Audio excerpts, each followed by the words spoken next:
Good evening friends. Problem ఎనాలిసిస్లో భాగంగా దానికి ఉన్నటువంటి ఫీచర్స్ లక్షణాల్లో మరొకటి అనుకున్నవి దొరకవేమో అనేటువంటి భయం. మనం అనుకున్నవి దొరకవేమో అనేటువంటి భయం మనతో ప్రతి క్షణము కూడా ఆటలాడుకోవడమే సమస్యకు ఇంధనంగా పనిచేస్తుందని చాలామందికి తెలియదు. అందువల్లే ఈ యొక్క పాయింట్ దగ్గర చాలామంది సమస్యలో పడిపోతూ ఉంటారు. అందుకనే మహాకవులు చాలామంది ఇలా సెలవిచ్చారు: అనుకున్నామని జరగవు అన్నీ, అనుకోలేదని ఆగవు కొన్ని, జరిగేవన్నీ మంచికని అనుకోవడమే మనిషి పని. మొత్తం ఒక పర్సనాలిటీ డెవలప్మెంట్లో ఉండేటువంటి నెగిటివ్ కాన్సెప్ట్ మొత్తాన్ని పాజిటివ్గా మార్చేటువంటి అంశాన్ని 4 లైన్లో చెప్పేశారు. సో అందువల్ల మనం అనుకున్నవి దొరకవేమో అనే భయాన్ని ఇటువంటి విషయాల ద్వారా మనం బయటికి రావడానికి ఉపయోగించుకోవాలి. ఒక పని జరగదేమో అనే ఆలోచనతో దాన్ని కోల్పోవడం కంటే జరిగింది మంచికి ఉపయోగపడుతుందేమోనని చూసుకోవడం భవిష్యత్తుపై ఆశ ఉన్న వారికి చాలా బలాన్ని ఇస్తుంది. ఇంతకంటే ముందు మనలోని భయాన్ని దూరం చేస్తుంది. ఇలా అనుకున్న తర్వాత ఒక విషయం ఆలోచించండి. మనం అనుకుంటున్నంత మాత్రాన్నే అంతా జరిగిపోవాలనుకుంటున్నామే, మరి మన ఎదుటి వాళ్ళు కూడా అలాగే భావిస్తుంటారు కదా. వారి ఆలోచనలు మీకు భిన్నంగా కూడా ఉండవచ్చు కదా. మరి అవే జరిగితే అవి మీరు అనుకున్న వాటిని మీకు ఎలా అందిస్తాయి? ఒకసారి ఆలోచించండి. అంటే సహజంగా ఉండేటువంటి విషయాలు ఇవి. ఇక్కడ గమనించాల్సింది ఏమిటంటే, మన సాధన కానివ్వండి, మన విజయం కానివ్వండి, ఏదైనా మనం అనుకున్నంత మాత్రం దొరకదు. అందుకోసం మనం గుడ్డిగా నమ్ముకుని మాత్రమే పనిచేయడం మొదలు పెడితే మిగిలేది భయమే. దాని నుండి బయటపడడానికి ముందుగా వాస్తవాన్ని, మీరు కోరుకుంటున్న దానితో సమ్మిళితం చేసి చూడండి. వాస్తవంతో మీరు అనుకుంటున్నది ఎంతవరకు కరెక్ట్ అవుతుంది అనేటువంటి ఫ్యాక్ట్ని తెలుసుకోవడానికి ప్రయత్నం చేయండి. ఆ దిశ మీ నిర్దేశాన్ని పూర్తిగా అవలోకించడం మొదలు పెడుతూ ఉంటుందని తెలుసుకోవాలి. అదే మీకు దొరికే మొదటి గెలుపు. సో వాటిని గురించి ముందు మనం చెప్పుకుందాం.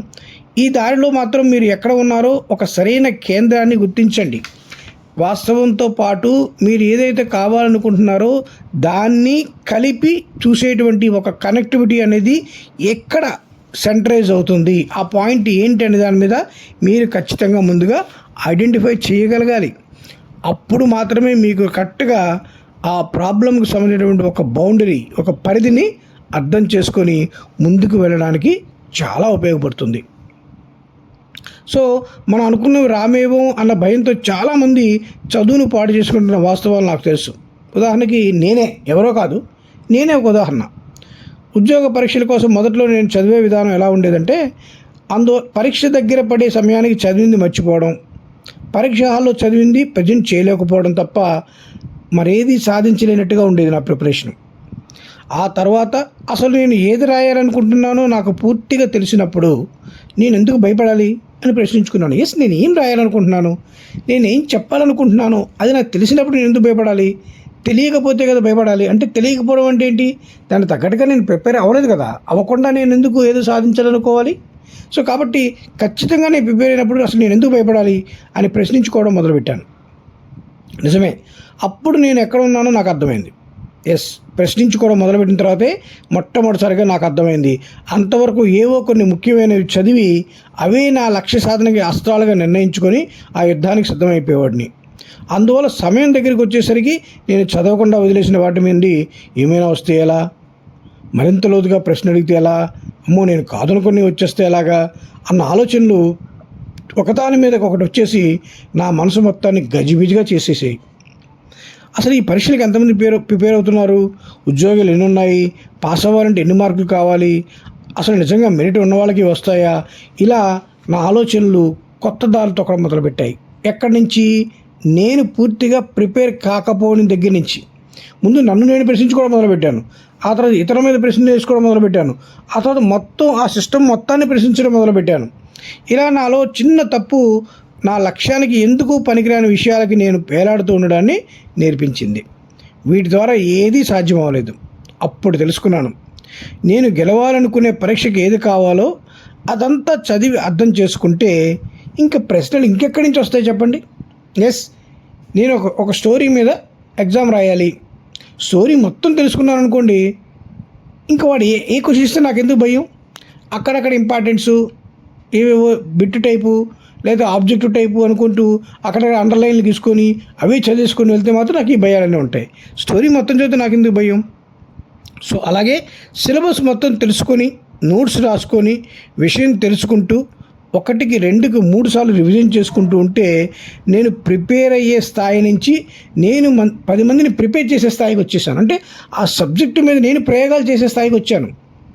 సో ఎప్పుడైతే ఆ సబ్జెక్టు మీద నేను ప్రయోగాలు చేసేంత స్థాయి వరకు నేను వచ్చానో, ఎస్, ఇంతకుముందు నాకున్నట్టు నన్ను నేను ప్రశ్నించుకోవడం, వేరే వాళ్ళని ప్రశ్నించుకోవడం, వ్యవస్థని ప్రశ్నించడం, అసలు సిస్టమ్ని ప్రశ్నించడం, ఇలాంటివన్నీ మానేసుకొని నేను అనుకున్నవి దొరకవేమో, అనుకున్నది రాదేమో అనే భయం నుంచి చాలా వరకు రావడం జరిగింది.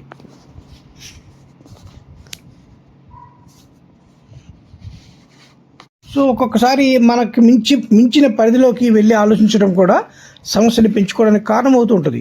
సో ఈ విధంగా సమస్యని అనాలిసిస్ చేసేటప్పుడు ఈ 4 అంశాల ఆధారంగా మనం సమస్యను ఎప్పుడు అనాలిసిస్ చేసుకుంటూ ఆ సమస్య యొక్క సమస్యని పూర్తిగా అర్థం చేసుకోవడం అని మనం చేయాలి. ఎందుకంటే మొదట్లోనే మనం చెప్పుకున్నట్టు సమస్యని అర్థం చేసుకోవడంలో వైఫల్యమే ఒక 50%, ఇంచుమించుగా ఒక సగం సమస్యని మనం పరిష్కరించేసుకోవడంలో వైఫల్యానికి కారణమవుతుంది. సో కాబట్టి సమస్యని ముందు ఖచ్చితంగా అర్థం చేసుకోవడం కోసం ఈ 5 లక్షణాలు మనం తెలుసుకోవాలి. సో తర్వాత ఈ 5 లక్షణాలు మనం తెలిసిన తర్వాత సమస్యని పరిష్కరించుకునే మార్గాలు అనేక ఉంటాయి. ఎందుకంటే సమస్యని అర్థం చేసుకోవడం చాలా కీలకం. అందుకే నేను ప్రాబ్లం అనాలిసిస్లో ఈ 5 లక్షణాల గురించి క్లియర్గా చెప్పాను. ముఖ్యంగా పరిష్కరించుకోవడానికి మార్గాలు మనం చెప్పుకున్నప్పుడు ఒక 4-5 రకాల మార్గాల్లో సమస్యను మనం పరిష్కరించుకోవచ్చు. ఒకటి, సమస్యను విశ్లేషించుకోవాలి, అనాలిసిస్ చేయాలి. అసలు ఈ సమస్యను ఇందాక మనం అనుకున్నాం, సమస్య మొత్తాన్ని కూడా ఒక 5 లక్షణాలు, దానికి ఉండే లక్షణాల ఆధారంగా మనం సమస్యని, ఈ లక్షణాలను ఇప్పుడు మనకున్న సమస్య ఆధారంగా, అంటే మనకు సమస్య వచ్చింది, ఇంతకుముందు మనం కామన్గా కొన్ని లక్షణాలు చెప్పుకున్నాం, ఈ లక్షణాలని మన యొక్క సొంత సమస్యకి అప్లై చేసుకుంటూ సమస్యను విశ్లేషించుకోవాలి. విశ్లేషించుకున్న తర్వాత రెండవది, ఆ సమస్యకు సంబంధించినటువంటి నాలెడ్జ్, ఈ సమస్య గతంలో కూడా వచ్చి ఉంటుంది, దాన్ని ఎవరు ఎలా చేశారు, లేదు కొంతమంది మనకు తెలిసిన వాళ్ళు ఎలా సాల్వ్ చేశారు, ఈ విధమైన ఈ విషయానికి సంబంధించి పెద్ద పెద్ద ఏం చెప్పారు, బుక్స్ ఏం చెప్పినాయి, ఎక్స్పర్ట్స్ ఏం చెప్పారు అనేటువంటి అంశాల ఆధారంగా ఆ ప్రాబ్లం సంబంధించినటువంటి నాలెడ్జ్ని మొత్తాన్ని మనం చూసుకోవాలి. దానికంటే ముఖ్యంగా ఏంటంటే సమస్యని పరిష్కరించుకోవాలి. సమస్యని నేను పరిష్కరించుకోవాలంటే ఏముండాలి, నా మీద నాకు నమ్మకం ఉండాలి ఫస్ట్. సో మన మీద మనకు ఉండేటువంటి నమ్మకాన్ని సమస్యకు పరిష్కరించే మార్గంగా నిలబెట్టుకోవాలి. అలాగే పరిష్కారం దశలో ఖచ్చితంగా అడ్డంకులు వస్తాయి. మనం ఏ సమస్యను పరిష్కరిస్తున్నా మనం అనుకుంటున్నట్టు తీసేయడానికి అదేమి స్టోరీ కాదు. లైఫ్ సినిమా కాదు కదా. సినిమా అంటే రైటర్ ఏం రాసుకుంటారో అలాగే తీస్తారు. కానీ సినిమా అలా కాదు. మనం అనుకున్నది అంత బాగా అనుకున్నప్పుడు కూడా జీవితం అనేది ఇంకో రకంగా కూడా ఉండొచ్చు. కాబట్టి అటువంటి అడ్డంకులు ఏమొచ్చినా కూడా ముందుగానే మనం సిద్ధంగా ఉండేలాగా ఒక అంచనా రూపంలో ముందుకెళ్ళడం. అలాగే 5వది చాలా కీలకమైనది, ప్రత్యామ్నాయం. మనం ఎన్ని ప్రయత్నాలు చేసినా కూడా ఆ సమస్య పరిష్కారం కావట్లేదు కాబట్టి సమస్య పరిష్కారం కాని సమస్యని పట్టుకొని జీవితాన్ని మనం పాడు చేసుకోకూడదు. సో కాబట్టి ఖచ్చితంగా ఆ సమస్య అదే విధంగా పరిష్కారం కానప్పుడు దాని బదులుగా మనం ఇంకో విధంగా లైఫ్లో ఎలా అడ్జస్ట్ అవ్వాలి అనేటువంటి ఒక ప్రత్యామ్నాయ వ్యవస్థను కూడా మనం ముందుగానే సిద్ధం చేసుకోగలిగితే సాధ్యమైనంత వరకు ఆ సమస్యతో పోరాడి గెలుస్తాము. ఈవెన్ ఒకసారి ఏదన్నా సందర్భాలలో, ఎందుకంటే ఇందాక అనుకున్నాం, మనం ఎలా అనుకుంటామో మన ఎదుటి వాళ్ళు కూడా అదే ఆలోచిస్తుంటారు. ఒక పోటీలో ఒకలే విజేత, ఒకలే ఓడిపోయిన వాళ్ళు ఉంటారు. సో అటువంటిప్పుడు ఆ పరాజితం పొందిన వాళ్ళు విన్నరు ఇద్దరు ఒకేసారి ఒకే రకమైన రిజల్ట్ రాదు.